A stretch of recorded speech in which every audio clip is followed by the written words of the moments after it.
جی ناظرین، آپ سب کو میری طرف سے رمضان المبارک کا چاند بہت بہت مبارک ہو۔ رحمتوں، برکتوں اور بخشش کا مہینہ، یہ وہ مبارک مہینہ ہے جس میں قرآن پاک نازل ہوا۔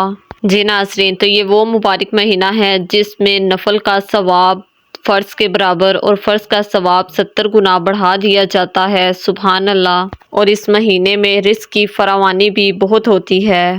جی ناظرین، تو اب میں آپ کو رزق کی فراوانی کے لیے سارا سال آپ چاہتے ہیں کہ رزق اس طرح سے آئے کہ کبھی کم نہ ہو، اس کا وظیفہ بتاؤں گی۔ ابھی رمضان المبارک کا چاند دیکھنے کے بعد مغرب کی نماز ادا کرنے کے بعد آپ نے 21 مرتبہ سورۃ القدر پوری پڑھنی ہے۔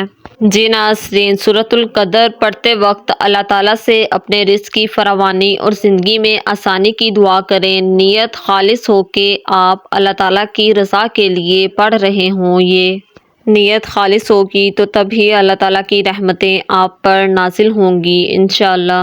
جی ناظرین، تو اس طرح سے 21 مرتبہ سورۃ القدر پوری پڑھنے کے بعد آپ نے دعا کرنی ہے۔ سورۃ القدر پڑھنے کے بعد اپنے دل سے یہ دعا کریں: اے اللہ پاک، میرے رزق میں کشادگی اور برکت عطا فرما۔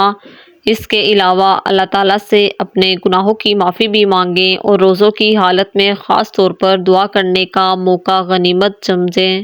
جی ناظرین، تو اللہ تعالیٰ سے دعا ہے کہ اللہ تعالیٰ اس مبارک مہینے کی رحمتیں اور برکتیں ہم سب پر نازل فرمائے۔ الہی آمین ثم آمین۔ اور اللہ تعالیٰ سے دعا ہے کہ اللہ تعالیٰ ہماری عبادات قبول فرمائے اور آپ کے رزق میں اور ہمارے رزق میں برکت عطا فرمائے۔ الہی آمین۔